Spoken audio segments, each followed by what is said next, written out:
সুপ্রিয় শিক্ষার্থীবৃন্দ, আজকের ক্লাসে সবাইকে স্বাগতম। আশা করছি তোমরা সবাই ভালো আছো। বিগত কয়েকটি ক্লাসে আমি তোমাদেরকে প্রথম পত্র অধ্যায় 4 আর্থিক বিশ্লেষণ এ নিয়ে বিস্তারিত আলোচনা করেছি। আশা করছি তোমরা তার আলোকে বাসায় যথার্থ প্র্যাকটিস করেছো। আজকে একটি নতুন অধ্যায় নিয়ে আমি আলোচনা করব। চলো আজকের অধ্যায়ে চলে যাই। তোমরা স্ক্রিনে তাকাও, আমি এখানে অধ্যায়ের নাম লিখেছি। আজকের আলোচ্য অধ্যায় হচ্ছে মূলধন বাজেটিং ও বিনিয়োগ সিদ্ধান্ত। এটি হচ্ছে প্রথম পত্রের 8ম অধ্যায়। কেমন?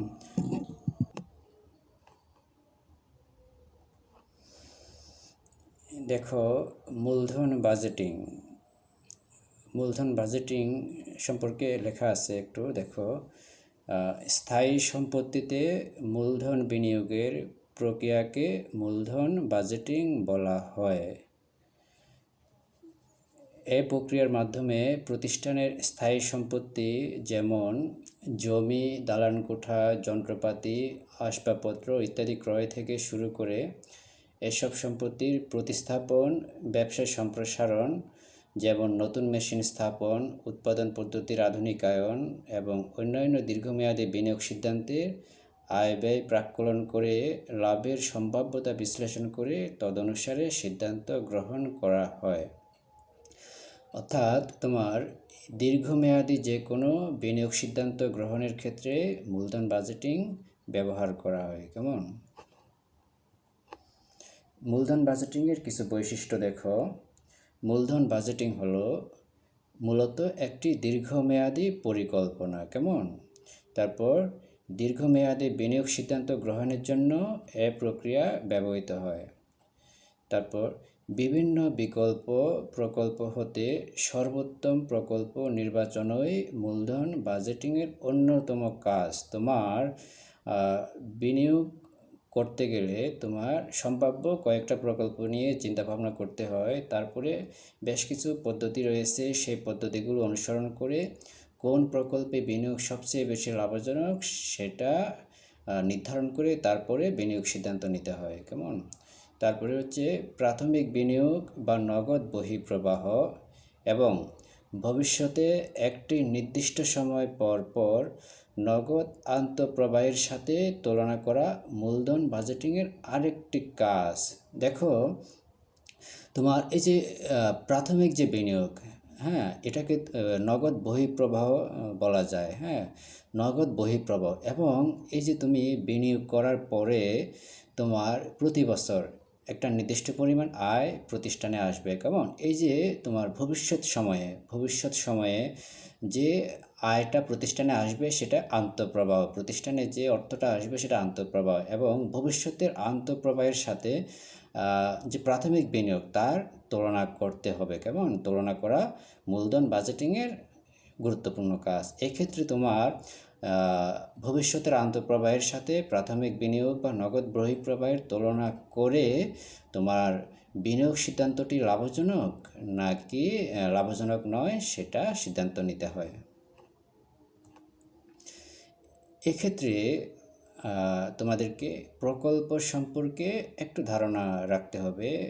আমরা বিভিন্ন ক্ষেত্রে প্রকল্প শব্দটা উল্লেখ করব। প্রকল্প কি? প্রকল্প হচ্ছে কোনো বিশেষ উদ্দেশ্যে সুপরিকল্পিত মূল্যায়নের মাধ্যমে যে কাজ সম্পাদন করা হয় তাকে প্রকল্প বলে। কেমন? তোমরা খেয়াল করো, আমাদের কলেজে এখন যে একটা নতুন প্রশাসনিক ভবন নির্মাণ করা হচ্ছে সেটাকেও একটা প্রকল্প বলা যেতে পারে। কেমন? যে কোনো বিশেষ উদ্দেশ্যে সুপরিকল্পিত মূল্যায়নের মাধ্যমে যে কাজ সম্পাদন করা হয় তাকে প্রকল্প বলে। এক্ষেত্রে প্রকল্পের ক্ষেত্রে তোমার দুইটা টার্ম পরীক্ষায় খুব বেশি করে আসে। তার একটা হচ্ছে স্বাধীন প্রকল্প। কেমন? স্বাধীন প্রকল্প হলো সেই সকল প্রকল্প যেখানে একটি প্রকল্পের নগদ প্রবাহ অন্য প্রকল্পের নগদ প্রবাহের সাথে সম্পর্কিত নয় বা স্বাধীন। তোমার একটু অন্যভাবেও বলা যায় এটাকে। ধরো তোমার কাছে ২-৩টা প্রকল্প আছে, কেমন? তুমি সম্ভাব্য ২-৩টা প্রকল্প আছে। তোমার প্রকল্প প্রকল্পগুলো এমন যে এই ২-৩টা প্রকল্প থেকে একটা প্রকল্প তুমি গ্রহণ করলে বাকিগুলো তোমাকে অবশ্যই বাদ দিতে হবে, ব্যাপারটা সেরকম নয়। তোমার যদি সামর্থ্য থাকে তুমি ৩টাকেই গ্রহণ করতে পারবা। এই ধরনের যে প্রকল্পগুলো এগুলোকে বলা হয় স্বাধীন প্রকল্প, কেমন? এই যে এরপরে দেখো, এক্ষেত্রে একটি প্রকল্প গ্রহণ করা হলে অপর প্রকল্প গ্রহণে কোনো প্রভাব বিস্তার করে না। একটু উদাহরণ দেখো, ডিজিটাল স্টুডিওর ক্ষেত্রে ক্যামেরা ও ছবি প্রিন্ট করার মেশিন ক্রয়ের সিদ্ধান্ত হলো স্বাধীন প্রকল্প। এখন দেখো এই যে এই উদাহরণে এটা কেন স্বাধীন প্রকল্প? তোমার ডিজিটাল স্টুডিওর ক্ষেত্রে ক্যামেরা, কেমন? ক্যামেরা হচ্ছে একটা আলাদা জিনিস। তারপরে ছবি প্রিন্ট করার মেশিন, এইটা হচ্ছে আলাদা জিনিস, কেমন? তোমার একটা স্টুডিওর জন্য ক্যামেরাও লাগবে, তারপরে ছবি প্রিন্ট করার মেশিনও লাগবে, হ্যাঁ। এই জন্যে দুইটা জিনিসই যেহেতু দরকার, সুতরাং তো ক্যামেরা কিনলে তোমাকে ওই ছবি প্রিন্ট করার মেশিনে বাদ দেওয়া দরকার নাই, অথবা ছবি প্রিন্ট করার মেশিন কিনলে তো ক্যামেরা কেনার যে সিদ্ধান্ত সেটা বাদ দেওয়ার কোনো প্রয়োজন নাই, কেমন? এই জন্য এরা পরস্পর স্বাধীন। এবার আরেকটা প্রকল্প দেখো, এটাও খুব আসে পরীক্ষায়, পরস্পর বর্জনশীল প্রকল্প। পরস্পর বর্জনশীল প্রকল্প হলো সেই সকল প্রকল্প যেগুলো একে অপরের সাথে প্রতিযোগিতা করে, অর্থাৎ একটি প্রকল্প গ্রহণ করা হলে অপর প্রকল্পটি অবশ্যই বাতিল করতে হবে। যেমন কোনো প্রতিষ্ঠান একটি মেশিন ক্রয়ের সিদ্ধান্ত গ্রহণ করেছে, কিন্তু বাজারে একই উদ্দেশ্য পূরণ করে এরূপ 3টি ব্র্যান্ডের মেশিন বিদ্যমান। এখন যদি উক্ত প্রতিষ্ঠান সব দিক বিবেচনায় যে কোনো একটি মেশিন ক্রয় করে, তাহলে অন্য দুটি ক্রয়ের সিদ্ধান্ত আপনা আপনি বাতিল বলে গণ্য হবে।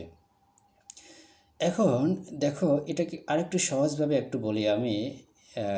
খেয়াল করো, ক্লাসরুমে আমি যে তোমাদের অঙ্ক করানোর সময় এই যে বোর্ডে মার্কার দিয়ে লিখি, কেমন? তো এখন আমাদের কলেজ কর্তৃপক্ষ যদি চিন্তা করে যে তোমার ধরো তোমার 3টা এই যে মার্কারটা নিজেই তৈরি করবে, কেমন? এই যে মার্কারটা নিজেই তৈরি করবে, তার মানে কি একটা মেশিন দরকার। এই যে মার্কার তৈরির জন্য একটা মেশিন দরকার, কেমন? তো 3 ধরনের মেশিন বাজারে পাওয়া যায়, কেমন? 3 ধরনের মেশিন বাজারে পাওয়া যায়, হ্যাঁ। তো 3টা কেনারই অপশন আমাদের কর্তৃপক্ষের রয়েছে। এখন ধরো কাজ কি, আমরা শুধু কলম তৈরি করব, শুধু মার্কারটাই তৈরি করব। এখন 3টা ক্যাটাগরির মেশিন বাজারে পাওয়া যাচ্ছে কলম মার্কার তৈরির। তো আমাদের কর্তৃপক্ষ বিজিপিএসসি কর্তৃপক্ষ কি একটা মেশিন ক্রয় করলো, কেমন?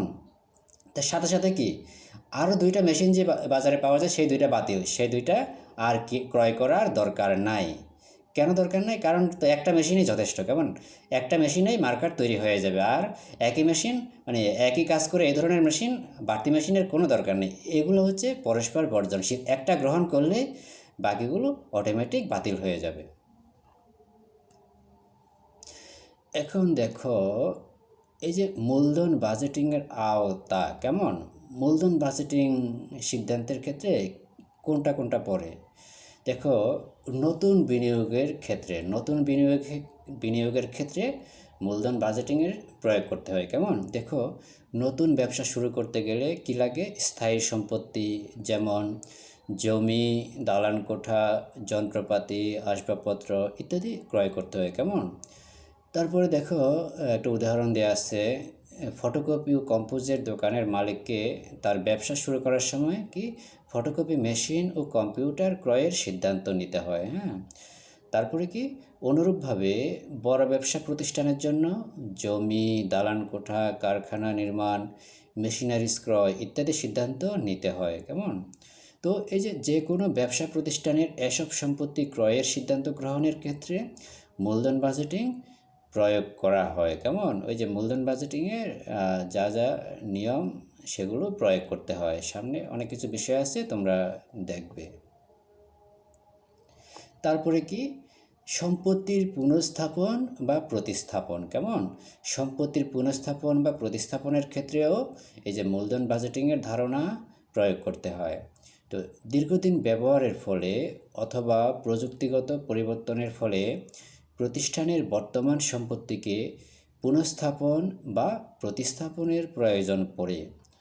তাছাড়া অত্যধিক পুরাতন, জীর্ণ ও অপ্রচলিত যন্ত্রপাতিরও প্রতিস্থাপন করা প্রয়োজন হয়।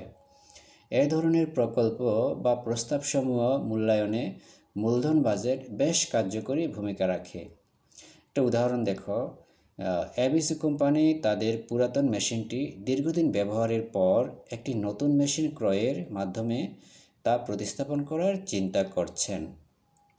এখন দেখো, তোমার প্রতিষ্ঠানে যে সম্পত্তি বা যে যন্ত্রপাতিগুলো আছে বা যেগুলো দিয়ে বর্তমানে কাজ চলছে, হ্যাঁ, এখন সেগুলো অনেক সময় ভালো সার্ভিস নাও দিতে পারে। কেমন? এক্ষেত্রে সেগুলো নতুন কোনো যন্ত্রপাতি দিয়ে যদি প্রতিস্থাপন করলে প্রতিষ্ঠানের জন্য লাভজনক হয়, তাহলে সেটাই করতে হয়। এটা তোমার মূলধন বাজেটিংয়ের তোমার মাধ্যমে এটা সিদ্ধান্তগুলো নেওয়া হয়। তারপরে কি দেখো, সম্প্রসারণ। কেমন? ব্যবসায় সম্প্রসারণের ক্ষেত্রেও এই যে মূলধন বাজেটিংয়ের ধারণা প্রয়োগ করা হয়। ব্যবসায়ের সম্প্রসারণ আধুনিক ব্যবসায়ের একটি অন্যতম কাজ হিসেবে বিবেচিত হয়। এরূপ ব্যবসায় সম্প্রসারণ প্রাতিষ্ঠানিক বিবেচনায় লাভজনক হবে কিনা সে সংক্রান্ত সিদ্ধান্ত গ্রহণে মূলধন বাজেট ব্যবহার করা হয়। এরূপ সম্প্রসারণের প্রস্তাব মূল্যায়ন করে তা গ্রহণ করা হবে তার সিদ্ধান্ত মূলধন বাজেটিংয়ের সাহায্যে নেওয়া হয়। একটা উদাহরণ দেখো, ডিজিটাল স্টুডিওর মালিক জনাব হাসান অতিরিক্ত চাহিদার কথা চিন্তা করে তার বর্তমান ব্যবসায় একটি ক্যামেরা থাকা সত্ত্বেও তিনি আরেকটি ক্যামেরা কেনার সিদ্ধান্ত নিলেন। এখন দেখো, তোমার স্টুডিওর মালিক তার বর্তমান ব্যবসা বাড়াতে চাচ্ছেন। কেমন? সেক্ষেত্রে একটি ক্যামেরা তার কাছে আছে, আরও একটি ক্যামেরা সে চিন্তাভাবনা করে দেখছে বা দেখবে, বা আরেকটি ক্যামেরা সে কিনবে। এক্ষেত্রে কি তার সার্বিক মূলধন বাজেটিংয়ের যে কনসেপ্ট, যে ধারণা, সেটা তার আলোকে তাকে সিদ্ধান্ত নিতে হবে সে আসলে আরেকটা ক্যামেরা কিনবে কিনা। এক্ষেত্রে সম্প্রসারণের ক্ষেত্রেও ওই মূলধন বাজেটিংয়ের ধারণার প্রয়োগ করা হয়। এখন এই যে মূলধন বাজেটিং, কেমন?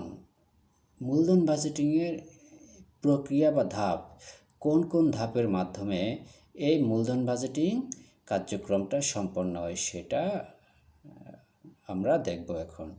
শুরুতে এটা পাঁচটি ধাপ আছে। কেমন? শুরুতেই হচ্ছে প্রকল্প প্রণয়ন, 1 নম্বর ধাপ।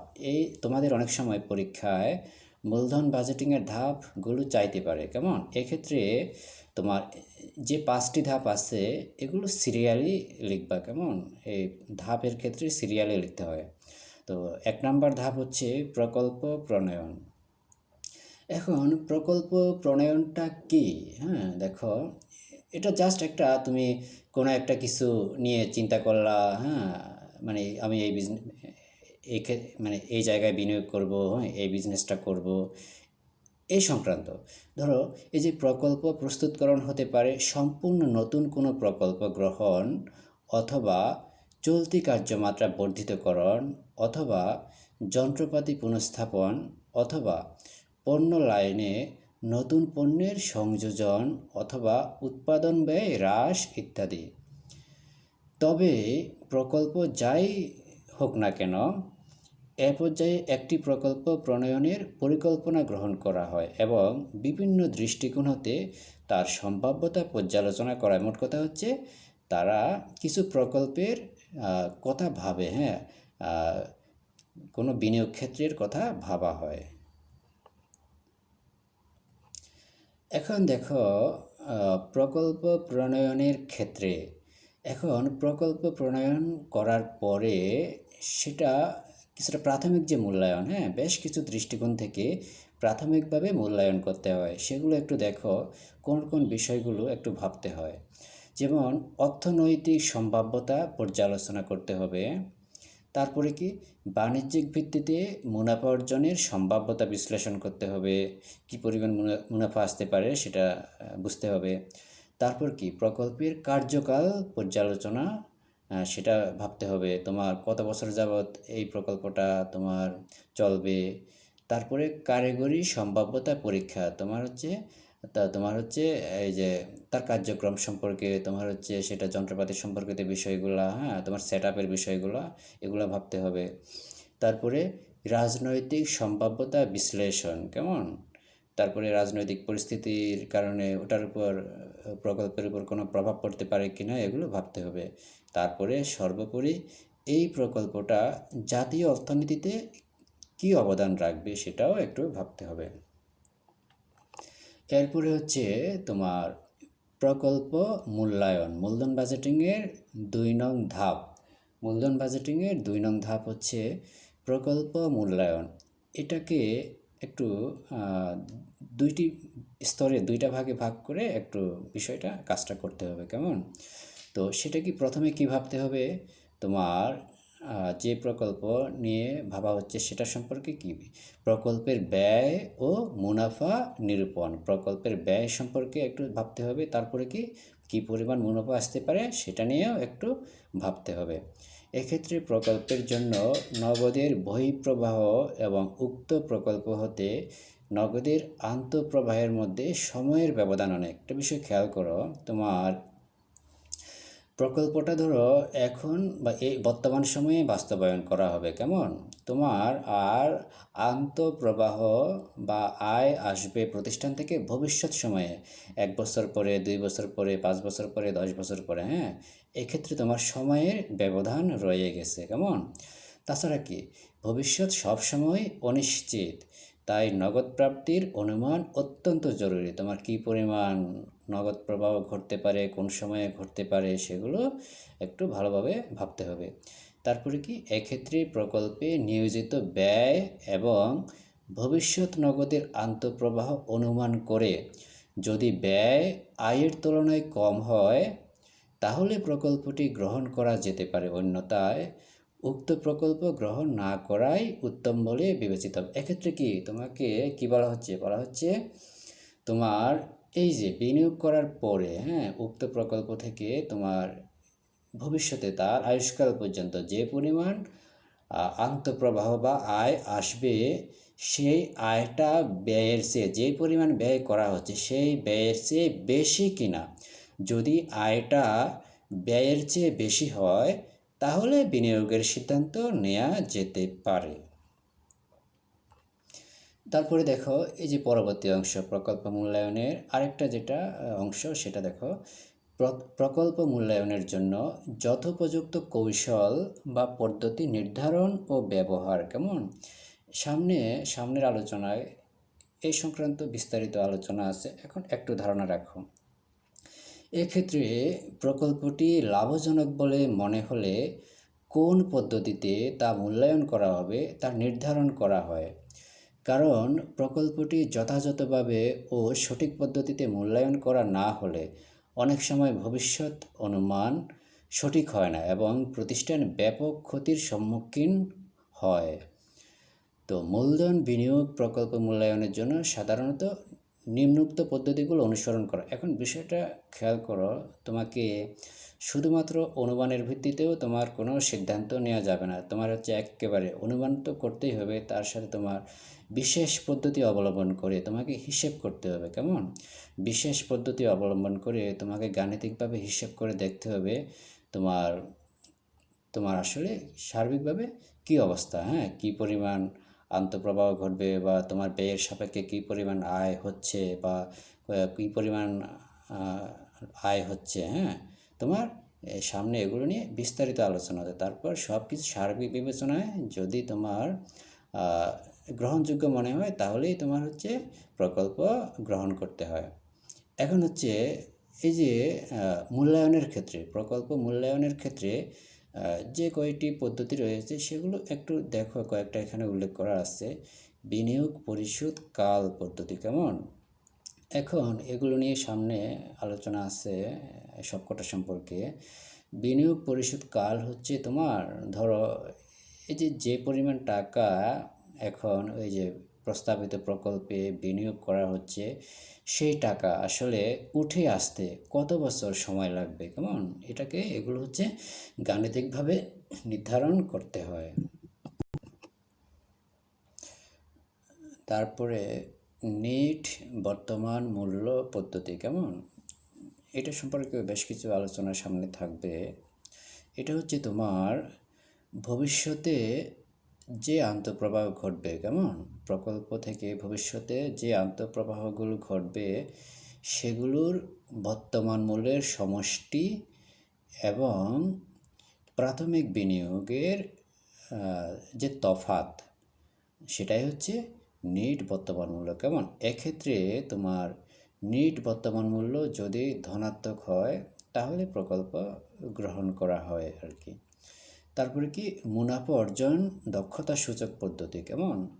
এটা হচ্ছে তোমার ওই যে তোমার বিশেষ একটা সূত্র আছে, তোমার আয়ের হারটা নির্ধারণ করা হয়। এক্ষেত্রে তোমার হচ্ছে কর্তৃপক্ষের, কেমন? কর্তৃপক্ষের একটা নির্ধারিত আয়ের হার থাকে, নির্ধারিত আয়ের হার থাকে। তোমার এই যে তোমার তারপরে প্রস্তাবিত যে প্রকল্প সেটার অর্জন ক্ষমতা যদি ওই যে নির্ধারিত আয়ের হারের চেয়ে বেশি হয় তাহলে প্রকল্প গ্রহণ করা হয়, আর যদি কম হয় তাহলে প্রকল্প বর্জন করা হয়। আর যদি সমান হয়, তোমার নির্ধারিত আয়ের হার এবং প্রকল্পের আয়ের হার যদি সমান হয় তাহলে তোমার সেক্ষেত্রে প্রতিষ্ঠান কর্তৃপক্ষ যে কোনো সিদ্ধান্ত নিতে পারে, গ্রহণ বা বর্জন যে কোনোটাই করতে পারে। তারপরে হচ্ছে আন্ত আয় হার, কেমন? আন্ত আয় হার হচ্ছে এটা সম্পর্কেও সামনে বিস্তারিত আলোচনা হবে। আচ্ছা, এখন তার পরবর্তী ধাপ হচ্ছে প্রকল্প নির্বাচন। এখন প্রকল্প নির্বাচনের আসলে এক্ষেত্রে সুনির্দিষ্ট কোনো পদ্ধতি নেই, কেমন? এখন এই যে কিছু এর আগের স্লাইডে কয়েকটা পদ্ধতি বলা হয়েছে, মানে এই যে উল্লেখিত যে কোনো পদ্ধতি অনুসরণ করে বিভিন্ন বিকল্প হতে উত্তম প্রকল্পটি নির্বাচন করা হয়। তবে বিনিয়োগ প্রকল্প নির্বাচনের জন্য এমন কোনো প্রশাসনিক মানসম্মত পদ্ধতি নেই যার দ্বারা উত্তম প্রকল্প নির্বাচন করা যায়। এ ব্যাপারে এক প্রতিষ্ঠান এক পদ্ধতি অবলম্বন করে। এক্ষেত্রে প্রকল্প যে পদ্ধতিতেই নির্বাচন করা হোক না কেন তা যথাযথ কর্তৃপক্ষ দ্বারা অবশ্যই অনুমোদিত হতে হবে। এক্ষেত্রে তোমাকে প্রকল্প নির্বাচনটা যাতে যথার্থ হয়, কেমন? নির্বাচন করলেই হবে না, সব কিছু বিচার বিশ্লেষণ করে যাতে সবচেয়ে ভালো সর্বোৎকৃষ্ট প্রকল্পটাই যাতে গ্রহণ করা হয় সেভাবেই আগাতে হবে আর কি। হ্যাঁ, এরপরে তোমার প্রকল্প নির্বাচনের পরে হচ্ছে প্রকল্প বাস্তবায়ন, কেমন? তারপরে কি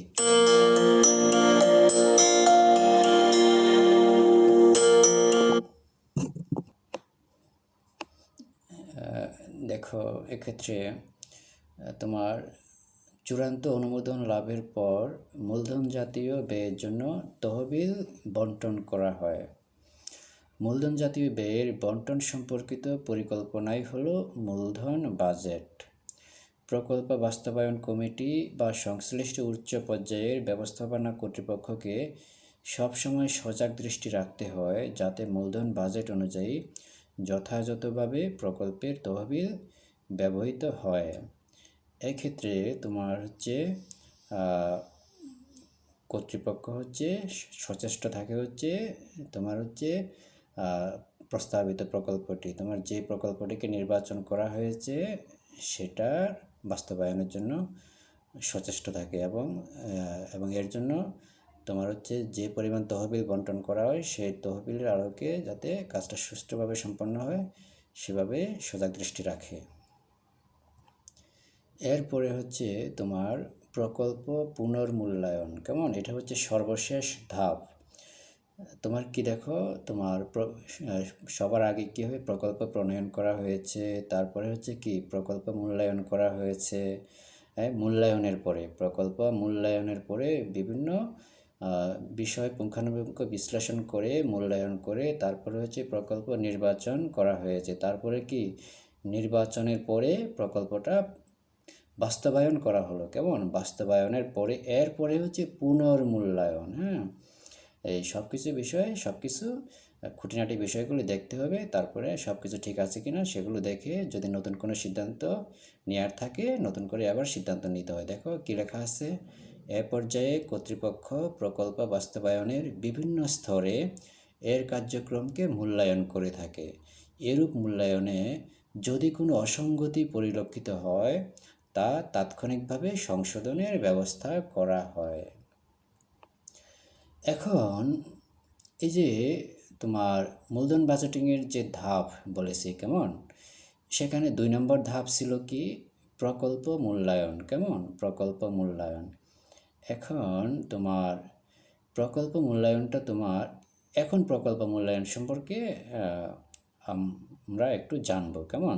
তারপরও সব জানা সম্ভব না। এগুলো যে এই যে পদ্ধতিগুলো লেখা আছে এগুলো অনেক কিছুই আছে এখানে, ধাপে ধাপে আসতে হবে। একটার পরে একটা আজকে একটার বেশি করানো যাবে না। দেখো কি লেখা আছে, যে কোনো ফার্মের জন্য বিনিয়োগ সিদ্ধান্ত অত্যন্ত গুরুত্বপূর্ণ ও ঝুঁকিপূর্ণ কাজ। মূলধন বাজেটিং এর মূল লক্ষ্য হল উপযুক্ত, বাস্তবসম্মত ও সঠিক বিনিয়োগ প্রকল্প মূল্যায়ন করা, যাতে ফার্মের মূল উদ্দেশ্য অর্জিত হয়। এক্ষেত্রে পদ্ধতিসমূহ, যে পদ্ধতির মাধ্যমে প্রকল্প মূল্যায়ন করা হয়, এটাকে 2 ভাগে ভাগ করা হয়েছে। কেমন? একটা হচ্ছে সনাতন পদ্ধতি। সনাতন পদ্ধতি বলতে কি তোমার হচ্ছে প্রাচীন পদ্ধতি বা সেকেলে পদ্ধতি। এই পদ্ধতিগুলো আগে অনুসরণ করা হতো। কেমন? আর এগুলো এখন তেমন একটা ব্যবহার করা হয় না, এগুলোর কিছুটা ত্রুটি আছে। কেমন? সেগুলো এই দুইটা কি তারপরেও কিছুটা বিষয় কিছুটা সিদ্ধান্ত এগুলো থেকেও নেওয়া যায়। এগুলো কি গড় মুনাফার হার পদ্ধতি আর কি পে ব্যাক সময় পদ্ধতি। তারপরে কি আরেকটা ভাগ কি বাট্টাকৃত নগদ প্রবাহ পদ্ধতি। কেমন? এর আওতায় কি বা এগুলো হচ্ছে আধুনিক। এই যে বাট্টাকৃত নগদ প্রবাহ পদ্ধতি এটা হচ্ছে আধুনিক পদ্ধতি, এটাই হচ্ছে বর্তমানে অনুসরণ করা হয়। কেমন? এই যে তোমার মূল্যায়নের এই যে সনাতন পদ্ধতিতে যে সীমাবদ্ধতাগুলো ছিল এই পদ্ধতির মাধ্যমে সেই সীমাবদ্ধতাগুলো ওভারকাম করা গেছে। কেমন? সেই সীমাবদ্ধতাগুলো ওভারকাম করা গেছে বর্তমানে এই যে বাট্টাকৃত নগদ প্রবাহ পদ্ধতি এগুলাই বেশি ব্যবহৃত হয় বা এগুলোই ব্যবহৃত হয়। এগুলো কি তোমার নিট বর্তমান মূল্য পদ্ধতি, আরেকটা কি আন্ত আয় হার পদ্ধতি। কেমন? এই প্রত্যেকটা এখানে 4টা, সনাতনের 2টা আর বাট্টাকৃত 2টা দেওয়া আছে। এই 4টা নিয়েই তোমাদের হচ্ছে বেশি করে এগুলো নিয়ে এই সূত্রগুলো জানতে হবে, পদ্ধতিগুলো বুঝতে হবে। আর এগুলো সব প্রত্যেকটারই সূত্র আছে, সেগুলো তোমাদের সামনে করাবো। এগুলো ভালো করে প্র্যাকটিস করতে হবে। মূলত এই অধ্যায়টাও হচ্ছে তোমার গণিতের অধ্যায়। কেমন? এখান থেকেও পরীক্ষায় অঙ্ক থাকবে। কেমন? তোমার হচ্ছে যদি তোমার উদ্দীপক 2টা থাকার সম্ভাবনা বেশি, যদি একটা থাকে তাও 10-এ 7 নম্বর অঙ্ক থাকবে, আর যদি 2টা উদ্দীপক থাকে তাও কি 14 নম্বরের অঙ্ক আনসার করতে হবে।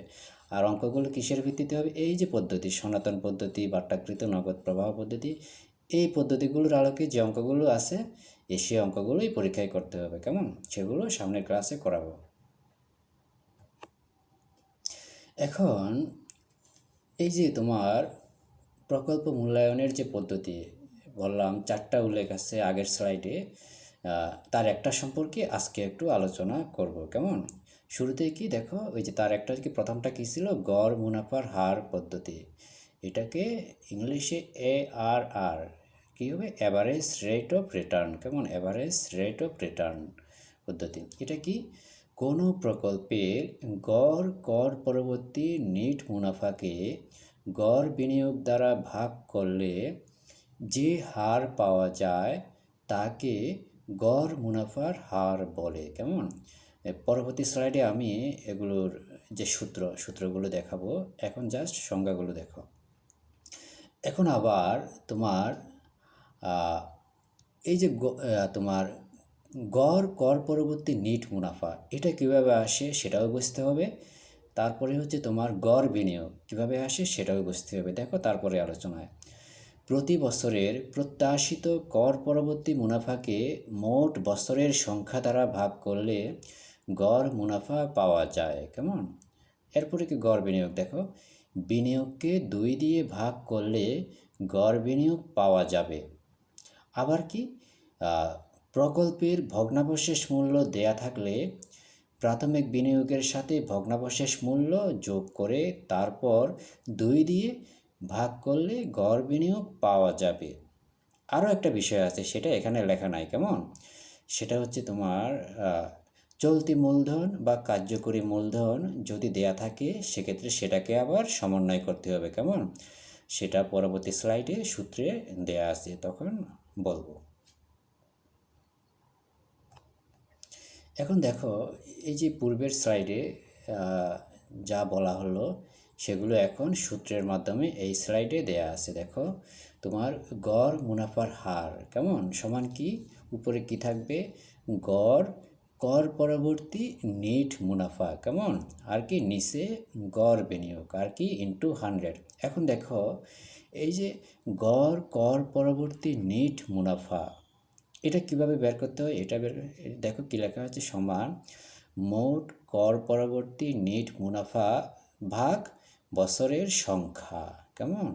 তোমার এই যে মোট কর পরবর্তী নেট মুনাফা এটা কিভাবে করবা, এটা হচ্ছে তোমার ধরো একটা অঙ্ক উদ্দীপকে তোমার কী দেওয়া থাকবে, আগামী 5 বছরের এবিসি প্রকল্পে তোমার হচ্ছে আগামী 5 বছরের কর পরবর্তী নেট মুনাফা যথাক্রমে 1 লক্ষ, 2 লক্ষ, 3 লক্ষ, 10 লক্ষ এরকম কিছু তথ্য দেওয়া থাকবে। তোমার কি সেগুলো সব যোগ করে কি কয় বছরের তথ্য দেওয়া ছিল, 5 বছরের। কেমন?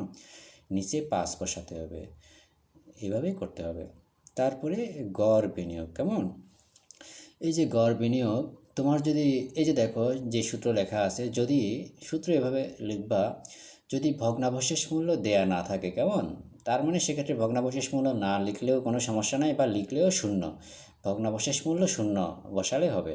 তারপর কি ওই যে প্রাথমিক বিনিয়োগটা প্লাস ভগ্নাবশেষ মূল্য বাই 2, হ্যাঁ, প্রাথমিক বিনিয়োগের মান বসাবা, ভগ্নাবশেষ মূল্য থাকলে লিখবা, না থাকলে শূন্য, তারপরে নিচে 2 বসিয়ে ক্যালকুলেশন করলে গড় বিনিয়োগ আসবে। এখন আরেকটা সূত্র কি, গড় বিনিয়োগ তোমার অঙ্কে মাঝে মাঝে তোমার চলতি মূলধন অথবা কার্যকরী মূলধন দেয়া থাকে। কেমন? কার্যকরী মূলধন বা চলতি মূলধন একই কথা। কেমন? যাই দেয়া থাকুক বিভ্রান্ত হবার দরকার নাই, একই কথা। এক্ষেত্রে কি যেটা দেয়া থাকবে সূত্রে সেটা লিখবে। কেমন? যদি চলতি মূলধন উদ্দীপকে দেয়া থাকে তাহলে সূত্রে সেট আপ দিবে চলতি মূলধন, আর যদি উদ্দীপকে কার্যকরী মূলধন সেট আপ দেয়া থাকে তাহলে সূত্রে সেট আপ দিবে কার্যকরী মূলধন, ওদের কোনো সমস্যা নাই। তোমার এই যে কি সূত্রটা কি, গড় বিনিয়োগ সমান চলতি মূলধন যোগ তারপরে দাগ উপরে কি প্রাথমিক বিনিয়োগ যোগ ভগ্নাবশেষ মূল্য বাই 2। কেমন? এই যে উদ্দীপক থেকে মানগুলো নিয়ে এখানে তারপরে বসিয়ে গড় বিনিয়োগটা পাওয়া যাবে। এখন এই যে এভারেজ রেট অফ রিটার্ন বা গড় মুনাফার হার, কেমন, এটা একটা পদ্ধতি। কেমন? এই পদ্ধতিতে একটা আনসার তো আসবে। কেমন? একটা আনসার আমরা পাবো। এখন এক্ষেত্রে সিদ্ধান্ত কিভাবে নেওয়া হয়, কেমন, সে সম্পর্কে দেখো। তোমার এই যে দেখো নির্ণীত, তুমি ওই যে গাণিতিকভাবে একটা আনসার পাবা। দেখো নির্ণীত গড় মুনাফার হার যদি কোম্পানির ব্যবস্থাপনা কর্তৃক নির্ধারিত সর্বনিম্ন গড় মুনাফার হারের চেয়ে বড় হয় তাহলে প্রকল্প গ্রহণযোগ্য। কেমন? এক্ষেত্রে কি করে প্রতিষ্ঠান, কি করে কর্তৃপক্ষ তোমার একটা হচ্ছে তোমার সিলিং পয়েন্ট নির্ধারণ করে, আমরা যে প্রকল্পে বাস্তবায়ন করব, যে প্রকল্পে বিনিয়োগ করব সেই প্রকল্পের ARR অবশ্যই 15% হতে হবে। কেমন? এটা হচ্ছে সিলিং পয়েন্ট, কমপক্ষে 15% হতেই হবে। যদি 15% বা তার বেশি হয় তাহলে প্রকল্প গ্রহণ করব বা প্রকল্পে বিনিয়োগ করব। হ্যাঁ, এখন এখন যদি ওই যে ক্যালকুলেশন করে যদি 15% পাওয়া যায় বা তার চেয়ে বেশি পাওয়া যায় তাহলে প্রকল্পটা গ্রহণ করা হবে, সেটাই বলা হলো।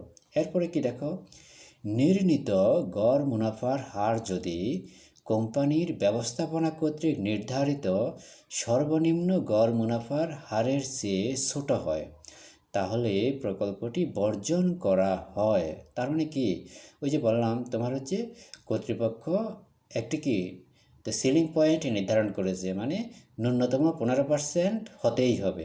এখন কি ক্যালকুলেশন করে দেখলা আসলে হচ্ছে 12%, তাহলে কি সিলিং পয়েন্টের চেয়ে কম হলো না? কম হলো, সেক্ষেত্রে প্রকল্প গ্রহণ করা যাবে না। কেমন? সিলিং পয়েন্টের চেয়ে যদি কম হয় তাহলে গ্রহণ করা যাবে না, সেটাই বলা হয়েছে। এরপরে দেখো, নির্ণীত গড় মুনাফার হার যদি সর্বনিম্ন গড় মুনাফার হারের সমান হয় তাহলে ব্যবস্থাপক প্রকল্পটি গ্রহণ বা বর্জন করতে পারে। এক্ষেত্রে কি তোমার হচ্ছে ন্যূনতম নির্ধারণ করা হয়েছে কত? 15%। কেমন? তো ক্যালকুলেশন করে প্রস্তাবিত প্রকল্পের ARR ক্যালকুলেশন করে দেখলা 15%, সেক্ষেত্রে তোমার সমান সমান হচ্ছে, সেক্ষেত্রে কর্তৃপক্ষ যা সিদ্ধান্ত নেবে তাই গ্রহণ করতে পারে, বর্জন করতে পারে। কেমন? এরপরে দেখো, এই যে ARR পদ্ধতি, এটার কিছু সুবিধা দেখো।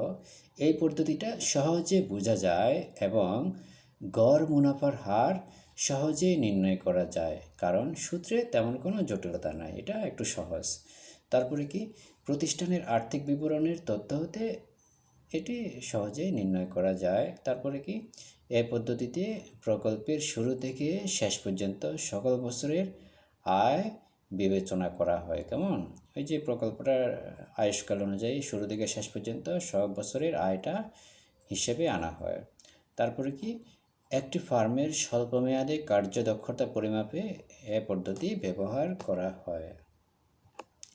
কিছু অসুবিধাও এই পদ্ধতির আছে। দেখো, গড় মুনাফা পদ্ধতি নগদ প্রবাহের পরিবর্তে নিট মুনাফা ব্যবহার করে। কেমন? এই পদ্ধতিতে তোমার এই যে নগদ প্রবাহ, প্রতিষ্ঠানে কী পরিমাণ আন্তঃপ্রবাহ করে, নগদ প্রবাহের পরিবর্তে নিট মুনাফা ব্যবহার করে।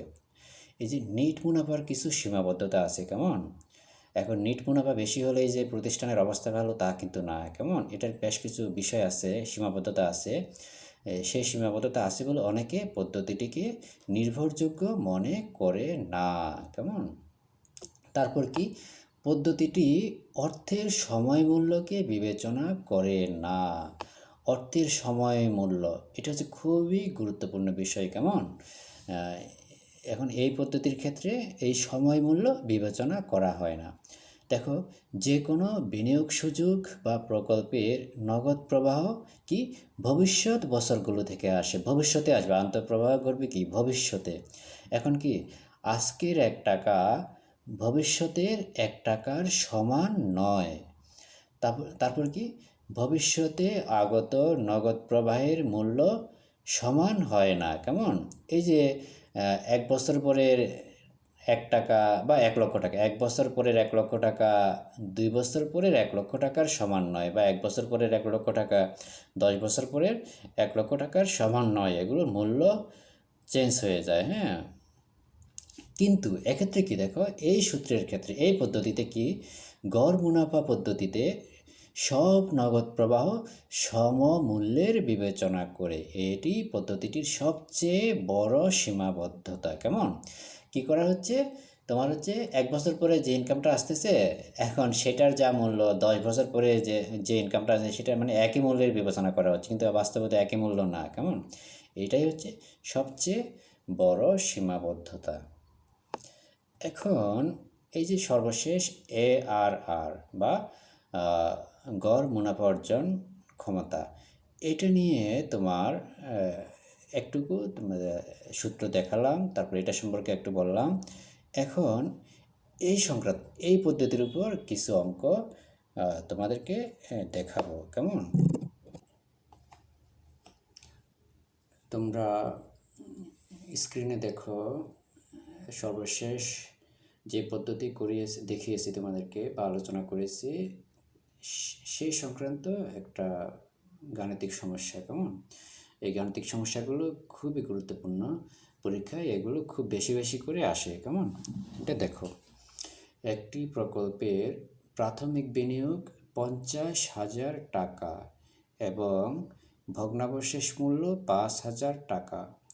উক্ত প্রকল্প হতে আগামী 5 বছর কর পরবর্তী নেট মুনাফা পাওয়া যাবে যথাক্রমে 8,000, 5,000, 7,000, 6,000 এবং 4,000 টাকা।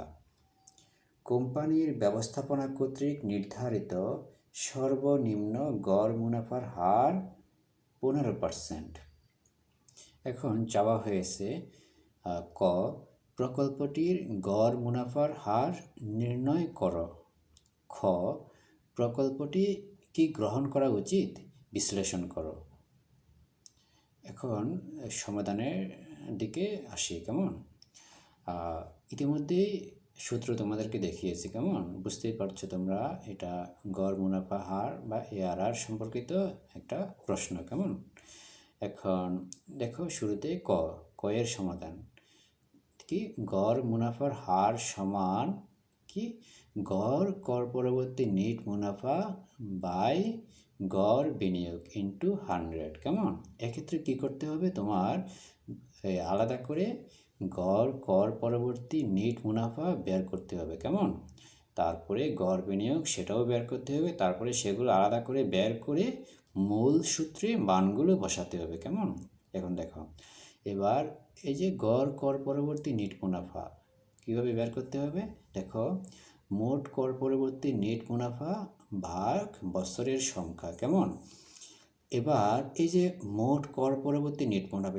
এটা কিভাবে আসবে, উদ্দীপক থেকে এই যে বিভিন্ন বছরের যে কর পরবর্তী মুনাফা যা দেয়া আছে সেগুলো একটা একটা করে নিয়ে সব এখানে যোগ করতে হবে। কেমন, ওখান থেকে নাও 8,000 যোগ 5,000 যোগ 7,000 যোগ 6,000 যোগ 4,000। কেমন, আর কত বছরের তথ্য দেওয়া আছে, 5 বছরের, নিচে 5। কেমন, এবার উপরে সবগুলো যোগ করলে হবে 30,000 আর নিচে কি 5 ভাগ করলে 6,000 টাকা। তাহলে কি হচ্ছে, গড় কর পরবর্তী নেট মুনাফা হচ্ছে কি 6,000 টাকা। কেমন, তারপরে এখন এটা হচ্ছে আয়, গড় আয়। কেমন, প্রতি বছরে গড় আয়। এখন তারপরে কি, এবার গড় বিনিয়োগ। কেমন, গড় বিনিয়োগ সমান কি, প্রাথমিক বিনিয়োগ যোগ ভগ্নাবশেষ মূল্য ভাগ 2। এখন দেখো প্রাথমিক বিনিয়োগ কত দেওয়া আছে, 50,000 টাকা। কেমন, তারপরে ভগ্নাবশেষ মূল্য 5,000 টাকা। এই যে দুইটা বসানো হলো, তারপরে কি নিচে 2 দিয়ে ভাগ। কেমন, তারপরে কত, 55,000কে 2 দিয়ে ভাগ করলে হবে 27,500 টাকা। এখন গড় কর পরবর্তী নেট মুনাফা 6,000 টাকা পাওয়া গেল এবং গড় বিনিয়োগ 27,500 পাওয়া গেল। এই দুইটা আনসারকে ওই যে মূল সূত্রে বসাও। মূল সূত্র তোমার গড় মুনাফার হার সমান কি, উপরে বসবে 6,000, নিচে বসবে 27,500 আর কি গুণ 100। কেমন, এই যে তোমার ক্যালকুলেশন করলে কি আসবে, 21.82%। কেমন, এই যে তার মানে কতে কী চাওয়া হয়েছে, প্রকল্পটির গড় মুনাফার হার নির্ণয় করো। এই যে গড় মুনাফার হার আমরা বের করলাম। কেমন, দেখো কত পেয়েছি, 21.82%। কেমন, এবার দেখো এই যে খতে কী চেয়েছে, প্রকল্পটি কি গ্রহণ করা উচিত বিশ্লেষণ করো। কেমন, এখন এই যে খেয়াল করো উদ্দীপকের একটা লাইন দেখো, তোমার কোম্পানির ব্যবস্থাপনা কর্তৃক নির্ধারিত সর্বনিম্ন গড় মুনাফার হার হচ্ছে 15%। কেমন, তারা নির্ধারণ করে দিয়েছে হচ্ছে অবশ্যই গড় মুনাফার হার অবশ্যই 15% হতে হবে। কেমন, এর বেশি বা এর সমান হতে হবে। এখন কি দেখো আনসারে কত পাওয়া গেছে, 21.82%। তাহলে এবার মন্তব্যটা কীভাবে লিখতে হবে, দেখো সিদ্ধান্ত কী হবে, দেখো প্রকল্পটির গড় মুনাফার হার কোম্পানির ব্যবস্থাপনা কর্তৃক নির্ধারিত সর্বনিম্ন গড় মুনাফার হার হতে বেশি হওয়ায় প্রকল্পটি গ্রহণ করা উচিত। দেখো কি বেশি পাওয়া গেছে, তো দেখো ওদের সিলিং পয়েন্ট কত দেওয়া আছে, 15%। কেমন, এখানে ক্যালকুলেশন করে দেখলাম কি 21.82%। কেমন, অতএব এই প্রস্তাবিত প্রকল্পটি গ্রহণযোগ্য। কেমন, এটাই হচ্ছে তোমার মন্তব্য। এখন দেখো সময় তো অনেক হলো, এই সংক্রান্ত তোমার পদ্ধতি তো আরও আছে, সেগুলো পরের কাজ। এখন যে পদ্ধতিটা ARR শুরু করেছি এটা নিয়েও আরও 2-1 অঙ্ক তোমাদের করাতে হবে। আজকে যেহেতু অনেকক্ষণ হয়েছে, আজকে এখানেই রাখি। আগামী ক্লাসে আবার এর পরবর্তী অংশ থেকে শুরু করব। যা করালাম তোমরা এগুলো বাসায় ভালোভাবে প্র্যাকটিস করবে। শুধু আজকের লেকচার নয়, আগের লেকচারগুলো তোমরা একটু দেখবে। আর সবাই ভালো থাকবে, সবার সুস্থতা কামনা করছি। আজকের মতো এখানেই রাখি। সবাইকে ধন্যবাদ।